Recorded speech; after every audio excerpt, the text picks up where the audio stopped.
Savage Nation. Glad you could be with me today. Happy to see you again. Today, we're going to talk about civil war. How close are we? Are we close? Not close? Can this horrible thing happen in this country? We see riots, we see Antifa out of control, beating people up.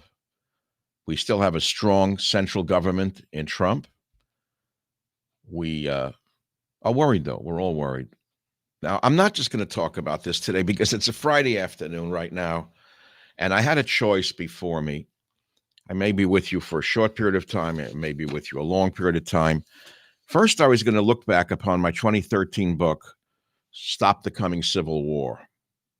2013, and I was going to say to you, let's review how far we have come, what could have happened, and I was going to read the titles to the chapters. The Long March, the War on Our Borders, Language, and Culture, the War on the U.S. Military, the War on the Middle Class, the War on American Medicine, the War on Civil Rights, the War on Science, that's eerie, 2013, the War on Our Schools, the War on Our Allies, the Savage Truth Stopping the Coming Civil War. Now remember, published in 2013, written in 2012, and now we're 2025, on the verge of 2026. Are we close to a civil war? We know that the left has had a very long march through the institutions.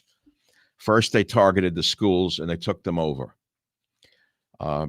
We almost lost it to the creature from the Black Lagoon of San Francisco, and Trump pulled it out of a hat. And for better or for worse, we're safe from a civil war right now. But I see treason in the wind. The madness of our times from the left is something to behold. They call it patriotism, but it's treason. It's in the air, the very air. We can all see it. We can smell it. Now, I don't have to give you the facts. You can decide for yourself whether you believe the left has graduated to treason. I think it's pretty clear that they have. There's a naked communist in New York, a naked idiot just won the mayorship in Seattle who was still supported by her parents. Even though she's in her 40s, they send her $2,000 a month. That moron has never managed a hot dog stand, is going to manage the city of Seattle. It just shows you not only is the left treasonous, but they're stupid. They function purely on emotion. They're like babies who want. If they can't get it, they'll punch you in the head with a hammer. So if they get organized, we could have a civil war in this country at some point. Certainly not under Trump. But after this administration, I think that the state of our nation would be in a very perilous position, perhaps worse since the 1860s. And we have to wait and see what happens, because the people right now are angrier and more divided than I've seen them since the 1960s. That's in my lifetime. And what fires this rage is that we become a post-constitutional society ruled by, at this time, not the newspapers any longer, but by social media activists, most of whom have never worked a day in their life. The system has been turned upside down, as you know. What's right is wrong. What's good is bad. What's subversive is now patriotic. We now exist at the whim of lobbyists on the left who control a government that is liable to do anything it wants to satisfy its lust for power. That's what I wrote in 2013. Right now, the nation is a tinderbox, still true, that can easily go up in flames, still true, because we're increasingly under the thumb of an administration, well, that was then. So in some ways, thank God, Trump snatched victory from those who try to kill him, in plain English. On February 10th, 2007, some 146 years after Fort Sumter surrendered and the American Civil War began, Barack Obama announced his first presidential campaign in Abraham Lincoln's hometown of Springfield, Illinois. In that speech, Obama declared that Lincoln, he was, quote, out to free a people and, quote, transform a nation. Without question, He divided a nation more so than it had been divided since the Civil War. And we entered a time and a place that was extremely dangerous. Of course, he's not president anymore, but he just manipulated some of the leftist candidates who are outright communists, such as Mamdani, the Front for the Muslim Brotherhood in New York City. Even though Obama has become a very, very wealthy man, building a monument to himself that is disgusting, taking over public lands, he still plays the game of being the rebellious guy in the street. So let's look at some other chapters after the Long March that may be of some interest to you. It's interesting to me that in 2013, I wrote a chapter called The War in American Medicine, because we just saw through the COVID epidemic what has happened to American medicine. You cannot turn a cable channel on without seeing one ad after another.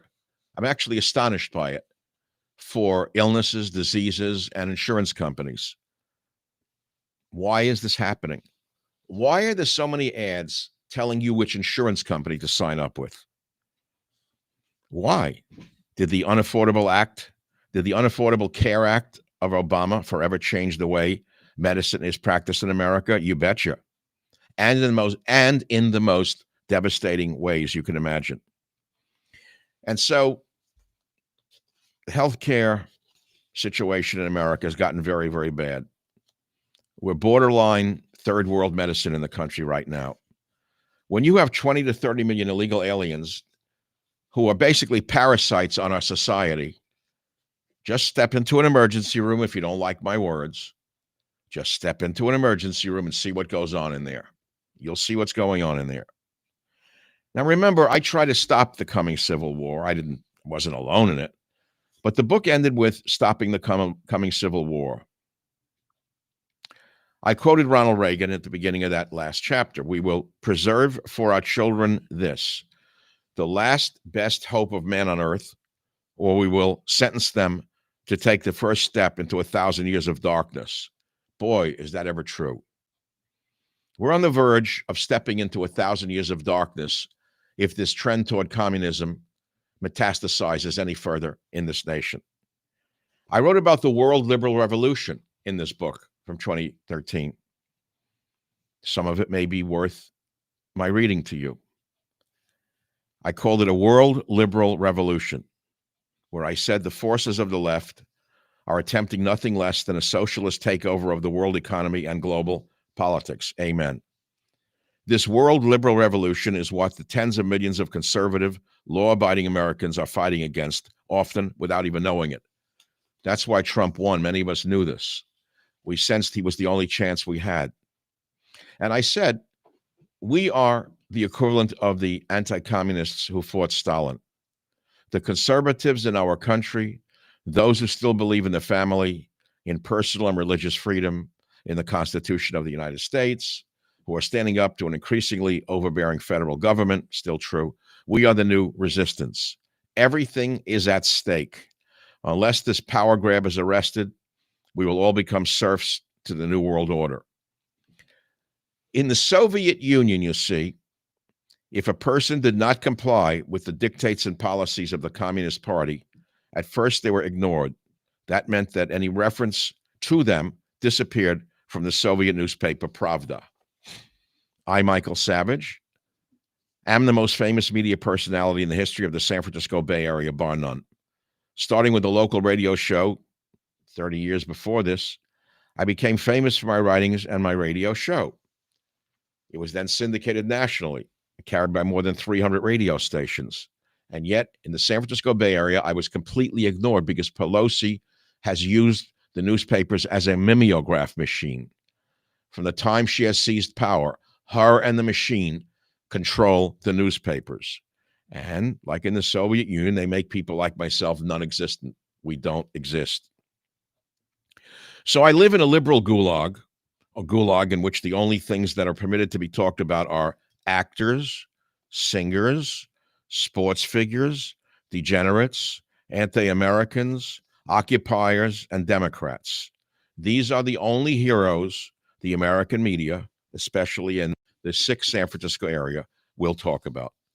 Those who oppose the individual freedoms championed by Western civilization are considered heroes, while those of us who uphold Western values are looked upon as the enemy.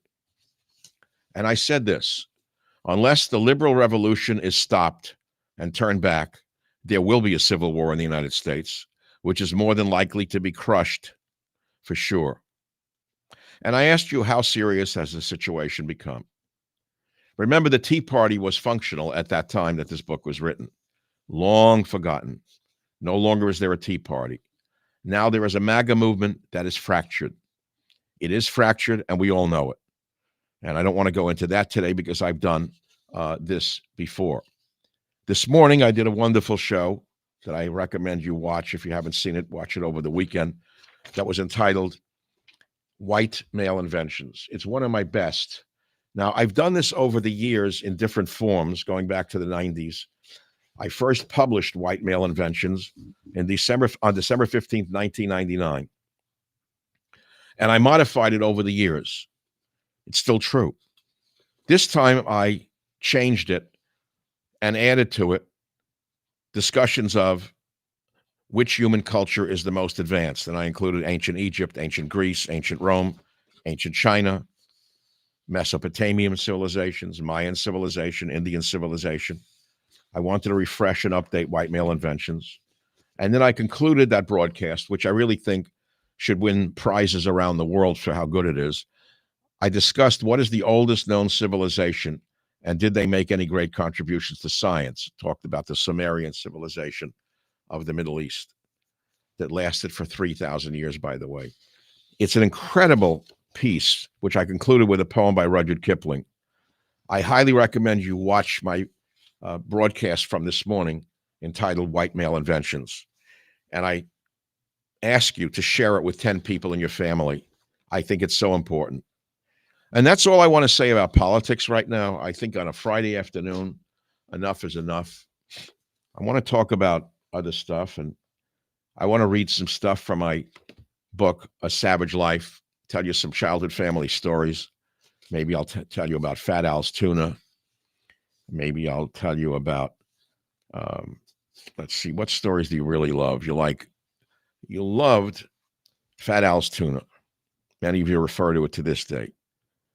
You love Dead Man's Pants.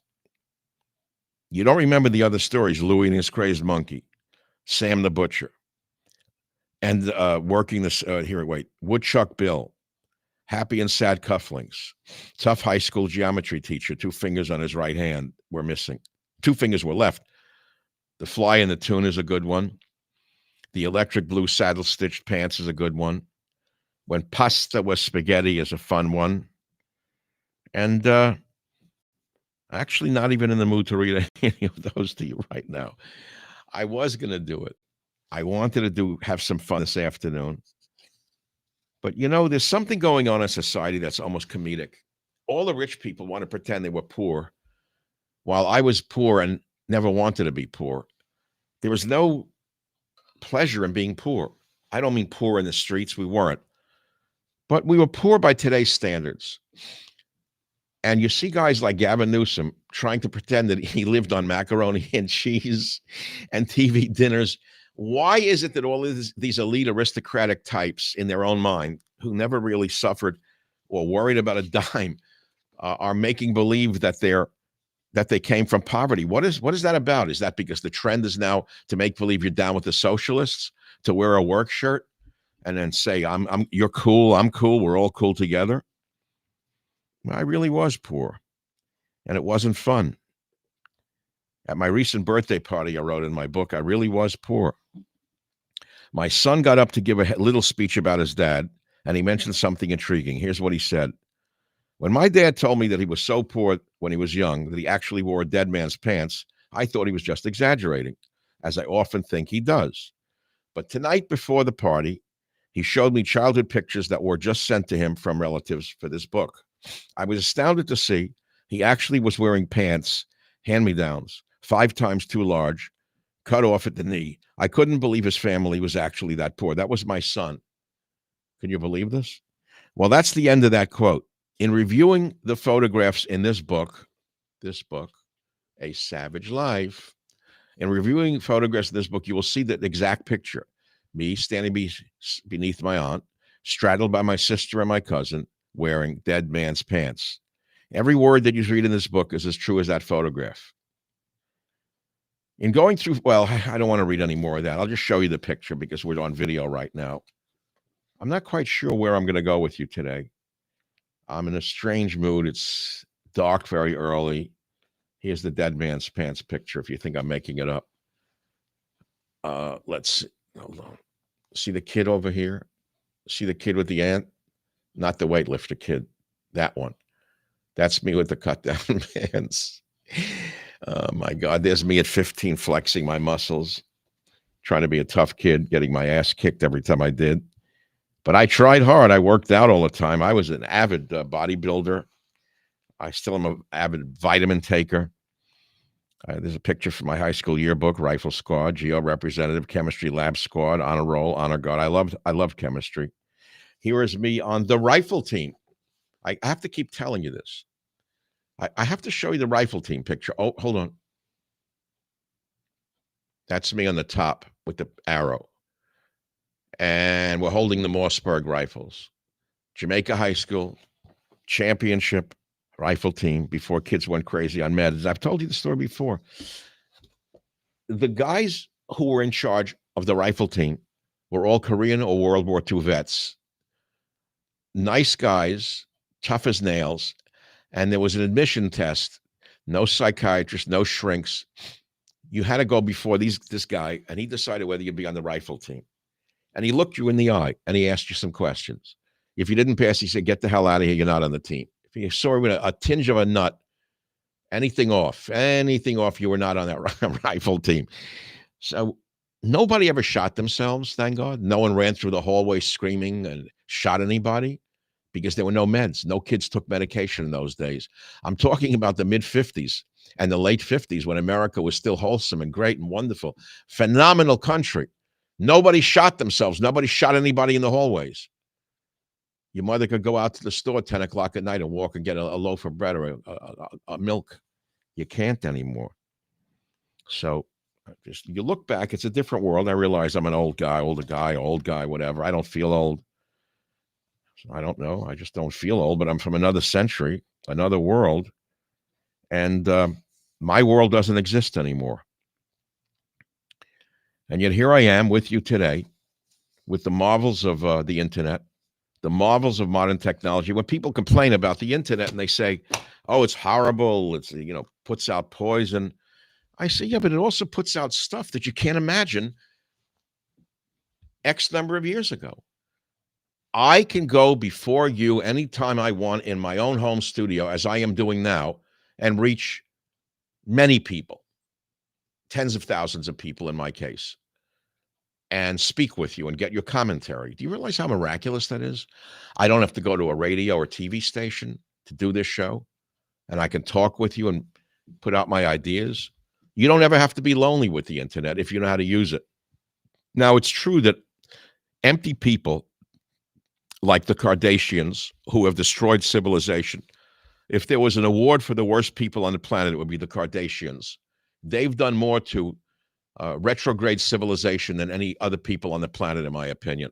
These are empty nobodies, ugly women who have pushed their ugliness onto the world and have made girls mutilate their bodies with surgery to look like these ugly Kardashian women. They all look like newts, some kind of animal that doesn't even exist.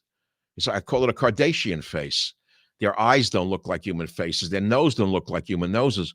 So there's an evil potential in the internet, as we all know. The pornography, it's destroyed marriages, it's destroyed kids' minds. It should be banned. It should be outlawed. 100%. 1,000% Trump should absolutely outlaw pornography. 1,000%. And see what would happen. See how many conservatives would go crazy if he outlawed pornography. So there's evil on the internet, there's hatred on the internet, and there's beauty, and there's goodness, and there's spirituality, and everything else on the internet. Depends on what you're looking for. You can find anything. I'm never bored. I can get up in the middle of the night and say, you know what, I think I want to read about cooking, and I'll go and look up a cooking show from some other guy and watch some. Told you I like the guy Jack who died, Chaplin, fat guy from the. He's not a new. It's called Blues Cooking. He passed away. I don't know him, but he cooked the old style Italian food. You can't eat. I can't eat that kind of food because it's heart attack food. But he was a great cook in that sense, and it reminded me actually when I watched them, the guys I grew up with who were cooking in the Italian kitchens at that time. And he's fun to watch. Passed away, lovely man. He had a restaurant, I understand, in New London, but nutritionally a disaster. That food, So, but I'm saying you could find anything you want on the internet. Cars, I can go on and look up cars. Like right now, I'm looking at cars. I don't know why. I don't need a car. Do I really need a car? I don't need a car, but I love to look at cars. I love to see test drives of cars. I can go and do a test drive of the most expensive car in the world. Like years ago in 2016, I bought a new car. I loved it. And it was named in my novel. I named him Wilhelm. It was a big V12 Mercedes, big blue four-door S600. That car was a rocket ship. And I used that car in my novel Abuse of Power, where I gave it to my protagonist, Jack Hatfield, who was driving a V12 Mercedes. So I got rid of it a number of years ago. I sold it for next to nothing. It had only 30,000 miles, and it was like a new car. I keep all my cars like new because since I grew up, back to my first story with Dead Man's Pants, I used to polish my shoes, put them under my bed. I had 3 pair of shoes as a boy, and I polished them. Today, the shrinks would say your son is off. There's something wrong with him. He polishes his shoes, and he lines them up under his bed. That's how I was raised. So I take care of my cars. My possessions are immaculate. It's how I was raised. So I loved Wilhelm. I don't have Wilhelm anymore. I have a couple of cars. My daily car is 20 years old. It's the one I drive every day. I like an nondescript car that I can leave in a parking lot and not have any ding neurosis, as I call it. You get a new car, you have ding neurosis. You leave it in a lot. All you're thinking about the whole time you're away is someone going to ding my door. So no matter where you park it, you think someone's going to ding it. So I have an old Rover from 2006 that has only like 40,000 miles on it. The thing is a tank, and I love it in the rain because it goes through puddles. It has 4-wheel drive. It's worth about $10,000. I guess I'm still driving Dead Man's Pants, but I love the car. I mean, I have other cars. I'm not trying to pretend I couldn't have it. I do have I have a Corvette that's a few years old. I almost never drive it. I love that car. Incredible engineering. I call it the Blue Comet. It's a straight out C8 Corvette. I know they've come up with more powerful ones, but I don't know why anybody would want or would need any more power than that Corvette has. That thing is perfect. 0 to 60 in 2.9, right out of the box. Factory 2.9, a big, powerful V8. But more than that, and I've had very sensitive cars. I've owned AC Bristols back in the day, so I understand the sensitivity of great cars on the road. And I got rid of my 2 classic Jaguars before I bought the Vet. I had an XK 150 drophead coupe, which I loved, but it was like driving an ice cream truck. Then I had an XK Roadster, which was superb on the road. It had a split rear differential, one of the first cars in the world to have that. So I understand subtlety in machinery, believe me, in engineering. But I didn't want the fussiness of the Jag. So I got rid of it and bought a new American car. The thing is flawless. It's fantastic. And then someone's reminding me, I had one of the first Dodge 710 horsepower Dodge, whatever they were calling them. I don't know what they call them. What was that Dodge? It was gorgeous. I was on the radio and I was trying to buy one from the local dealer and I couldn't get one. And they said they were all sold out. Everybody wanted that car in 2016. And you'll never believe it, but one of the top honchos at Chrysler was a fan of mine. They used to listen to me in Detroit. And I got the car. I mean, he got me one. And this thing was black with a gold speckle in it. Hellcat, thank you very much. Hellcat. Not the Demon. The Hellcat was a better car. The Demon became a little uglier with this flared rear wheels and all. But I had the Hellcat for a couple of years. It was a tornado. You couldn't keep it in a straight line. It has so much power that when you'd slam it, even on a highway, the thing would fishtail. And who needed it? So I got rid of it, sold it for next to nothing. They're great cars. I mean, they were incredible engineering. But so I got the Vet. I have other cars. I have a van that I like. I like to be the old guy in a van. That's kind of fun, like a camper van. I drive around it. You know what the beautiful part about is when you drive a nondescript camper van, nobody cuts you off, nobody gives you the finger. They just see an old guy with white hair in a van, they leave you alone. It's pretty crazy what people do with cars. But you drive a hot rod or a hot car, they want to kill you. It's just what it does. It's like they think you're challenging them. So there's some days I just want to be left alone. I drive the old 21-year-old Rover, or I drive the van. Occasionally, I will drive the other one. What did I just mention? Who knows the cars? I haven't hit in different places. And then I have an old Bentley. I'm not going to deny it. I bought it in 2016. It's the greatest car I ever owned in my life. It's a flying spurt. So when I got rid of the Jaguars, I bought around then. I said, look, if I like the wood and the leather, which is what I like, why don't you just get something that's wood and leather that doesn't break down all the time? And so the Bentley was astounding, the interior and the woodwork and the picnic tables. And it's got a big V8 engine. They were making V12s at the time. I bought the V8. I wanted less trouble with it. And it's basically a shared engine with BMW is what it is. Just different pieces put on a BMW engine as I understand it. And they're all owned by Volkswagen, but the coachwork is still very British. Fabulous car. But, it's like too much in your head to drive around in cars like that. So I prefer the nondescript cars on the road. So, but why did I tell you I'm talking about cars? Because I'm looking at a car. All of a sudden, I have a yearning for a new car. I don't know why. So you'll never believe what I'm looking at. I don't need it. So I told you I liked Wilhelm, the big V12 S600. The engine was hand-built, this big V12 Mercedes engine. I thought they discontinued them. I thought that they weren't making these big V12 engines anymore. Lo and behold, I went online the other day, and they're making a Maybach S680 Mercedes with the big V12 engine. I said, holy God, they make that engine. Now, I don't want a Maybach because then you need a driver. You can't drive that car yourself without looking like a Strunz. So I said, you can't get that car and drive it yourself. But I want the engine. So I'm wondering if I can get a new Mercedes with the big V12 engine in another model. I don't know. You say, this is my big problem. Yes, it is. I work for it. You don't like it, it's your problem. Go walk. Go take a free bus in New York if you don't like it. I live in a free society. If I earn the money, I will buy the car I want. I don't need the leftist opinion of whether I can have one. So I don't know. I'm not going to buy it probably. Who needs it? Because all I'll do is, again, what am I going to do with a car like that? Ding neurosis. I'll go to the supermarket and leave it in the lot, and I'll figure some old woman will smash the side of the car with the door when she gets out. Or an old man, nasty old man. The men are worse than the women. The old white men are very nasty in supermarkets. They'll try to knock your hands off. If you'll notice, when you're walking down the aisles, you got to keep your hands on the inside of the cart, because if they're on the outside, you're going to end up losing your knuckles. You see a lot of guys are miserable. They go down the aisles almost like it's a chariot, and they're trying to like graze your hands. Is crazy. I'm not going to buy it. Bernie Sanders says what? Nah, Bernie Sanders. You know what I think of him, don't you?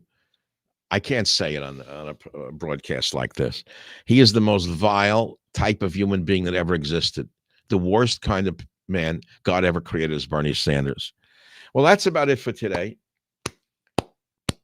It's now time to go. Here's a car thing here since we're talking cars. Now, here was a car. I own this car. Those of you who know me a long time and have been following me, you know this car because it was on the stage where? I drove it on the stage at the Concord Pavilion, which then became the Chronicle Pavilion, in a live performance. Incredible show. I don't know if I ever put that up online, that show. I don't think so. I still have the original tape of that show. And many of you bought that tape of that performance. I did 3 acts that night, hard to believe. Drank vodka on stage till my family had to take the vodka out of my hand. And I looked at it years later, and they were right, really. The first act was the best. The second was medium, and the third got bad when the vodka hit. But this car, this 65 Caddy, was something. I sold that a number of years ago.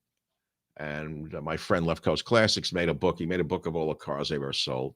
Supposed to give me a book of the XK150 and This Cadillac is a killer. I don't know who bought it. Some guy bought it from him, but what a piece of American um, sculpture this thing was. Even the dashboard. Look at this. These retro cars, they're amazing. Gorgeous car. Big V8, plush rear seats. But the age of this car is over. Do you really want to ride a big fancy convertible in America today with so much resentment and hatred? Not really. It's best to be anonymous. So this picture's full of Teddy and me. Love that one. I miss this guy. I miss him so much, that kid. Yeah, love this guy. So that's it, Teddy and me and books. I don't know. I'm in a weird mood. I feel like reading Teddy and me. You want me to read from Teddy and me? That's too maudlin, about a dead dog. So they got this object flying around up in space now that they're talking about in the media, something the size of Manhattan that has some kind of thruster device on it. No one knows what it is. It changes course. It changes speed. And no one knows if it's actually a manned vehicle or a interstellar thing or something that's going to arrive somewhere around Christmas. So I was just on with Rob Schmidt on Newsmax, and he loves astronomy and stuff. So I closed the show by saying, Rob, I think I know what's in that spacecraft. And he said, what? I said, it's Santa coming for Christmas. Do you really know? I don't know what it is. What if we're going to be visited? What if it comes down around this Christmas finally? What if Jesus is in that thing? What if he does come back? Wouldn't that be great? Or maybe it's some space guys. They figure like God created the earth and everything in it. And he's, oh my God, did you guys mess this up? So we're going to send someone down to straighten things out before you blow up the whole planet. Because this war between Russia and the U.S. Thank God it hasn't blown up yet into a nuclear war. But the Germans now are starting the draft in Germany. The maniacs who run NATO, these drug-addicted psychopaths, are actually building up their militaries to go to war with Russia. These power-mad psychopathic leftists all want war with Russia. It's frightening to see what's going on in Europe. And so Germany is now going to institute the draft. Can you imagine? I just can't imagine what's going to go on in that country with the draft. So they're drafting. Russia shows no sign of backing off. Ukraine, they hid this from you, but I just read the other day that one of Zelensky's chief deputies was just arrested in God knows where, of all things, corruption in a defense contracting. Really? Zelensky, Ukraine corruption? I'm just shocked. I thought he was saintly. That's what the media has been telling us for years. He's as clean as a whistle and saintly. Well, when I saw that story about Zelensky's cohort being arrested for corruption in Ukraine, I said the end is near. They're going to get rid of him soon. This war is coming to an end. If they're undermining him like this in the media itself knows this can't go on much longer because they've lost the war already. The war is effectively over. They're recruiting men off the streets over age 60. They're pulling them out of cafes. They've either killed off all the young men, sad, 1 million of them are dead, or they fled the country to not get killed. The country's in shambles. You know, I remember when the Ukraine war started, I did shows for you about the fact that it's the breadbasket of Europe. And I said, who's going to gather the wheat? I don't know. Does anyone out where's the wheat from Ukraine? So I said, food prices are going to go through the roof from the war in Ukraine. Well, I don't know what happened. Did they gather the wheat in Ukraine? Does anyone know? We haven't even seen a story about it.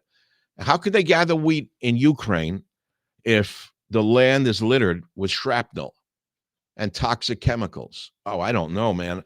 So how do you end a thing like this? It's already over. The war is already over. Russia's going to take the entire east of Ukraine up to the Dnieper River, and that's going to be the end of the road. And what I'm afraid of, and here's the hidden thing, I know I'm getting ahead of most of the media right now, is that the mad people who are going to lose a portion of Ukraine are going to take a piece of Poland and make it part of Ukraine. They will take eastern Poland and make it part of Ukraine because those borders of Poland and Ukraine, they moved around a lot through time. And what is now Eastern Poland was one part of Ukraine, and the people speak Ukrainian and Polish in that region, by the way. What I'm afraid of is Ukraine could seize a piece of Polish land, and Ukraine and Poland could go to war. That's what I see could happen. But anyway, that's a little ahead of the curve here for most people who are listening. They're not interested in stuff that they can't really see or hear. And I'm always interested in how things might happen, downstream. So I've gone from the coming civil war. Thank God it didn't come because Trump came along just in time to prevent it. But God knows what will happen when he leaves. I then talked about stories from a savage life, which I hope you've enjoyed. And then I gave you a little bit of contemporary politics today on the Savage Nation. I've been with you about 35 minutes, which is enough. And I hope you've enjoyed being with me. And if you like what you see and you see what you like, hit the like button, subscribe, hit the bell on YouTube. There's stuff you got to do. I'm not an expert on social media. I will tell you this. The piece I did this morning on white male inventions should have 10 million views worldwide. It is perfect. It's a piece of history. It's a great lesson in history that must be spread like a prairie fire throughout the Western world before it's too late. I don't know how to make those things happen on the internet. It would happen if Musk saw it and said, wow, that guy's good. I'm going to make sure white male inventions gets played. I don't know Musk. I never met Musk. He controls X. I don't know Zuckerberg. He controls Facebook. They can make stories go up or down. I've been shadow blocked, shadow banned every which way to Sunday ever since these sites were created. Don't know why. I mean, I know why when it was a liberal, juggernaut running these things, yes. But this piece of all the things I've ever done and the way I've modified it over the years on white male inventions, it is so denuded of race and raciality, and it's all about inventions, creations, and how important it is, especially for our white boys. They have been so kicked around. They have been so beaten up in the schools by the mean-faced, clipped-haired you-know-whos. And, of course, the minorities, the minute they come in, they pick on the white kids. They're killing our boys. They're killing them. They're making them so sad and so unhappy. They're making them hate themselves, their skin color. They're making them hate their nation. They're making them hate the founding fathers. It's sickening. And I put out my little one step forward for humanity in white male inventions. It's free. It's on the internet right here on the Michael Savage YouTube channel. It's on X. It's on Facebook. It's on Instagram. Please share it with other people who want the truth about civilizations and how they come and go. And, I ended that broadcast in an interesting way today, if I have to say so myself, where I talked about one of the most ancient cultures in Mesopotamia who gave us the first city-state. And I thought that was interesting. I said, what is the oldest known civilization, and did they make any great contributions to science? And I talked about the Sumerian civilization in present-day Iraq and Syria, and that people lived in the region from around 10,000 BC.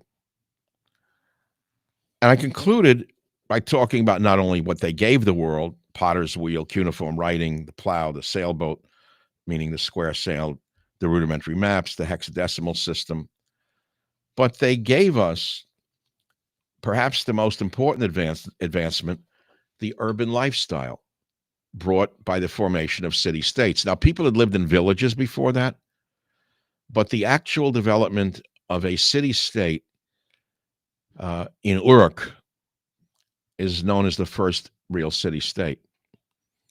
And I said to myself, look at this.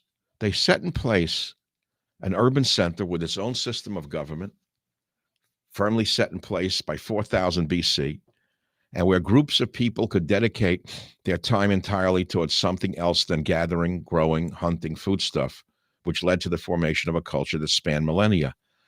And then I thought about our city-states today in America and how we have devolved, going back to a time before the Sumerian city-state, where vandals, bums, thugs, degenerates, psychopaths have taken over our cities and made them uninhabitable, like in parts of New York City, San Francisco, Los Angeles, and Chicago. Thugs walk around armed to the teeth, shooting people for no reason, for sport. President Trump tries to send in the troops to stop it and turn civilization back in a once great city. Chicago was once one of the greatest cities in America. Some of the greatest novelists wrote odes to the city. Saul Bellow grew up in Chicago. They were of Chicago. It was a beautiful, great civilization in that city. And look what the thugs have turned that city into, a war zone. And you get a president who says, enough is enough. I want to re-civilize the city. What do they call them? Racist, thisist, thatist, imperialist. Devolving back to thousands of years before the city-state was formed. That's what the left is good for. Breaking things down, destroying things, and retrograde management, destroying the greatest cities on earth. You can take that to the bank, Cenk. Thank you very much for listening. I've had a good time. I hope you have. Have a great weekend. And be sure, if you subscribe to Newsmax Television, to watch my show this Sunday. It's darn good, and I'm very proud of it. It's a lot of hard work to do that half-an-hour show. And I appreciate your listenership and your support for all these years. And with God's will and your listenership, Mike Schaff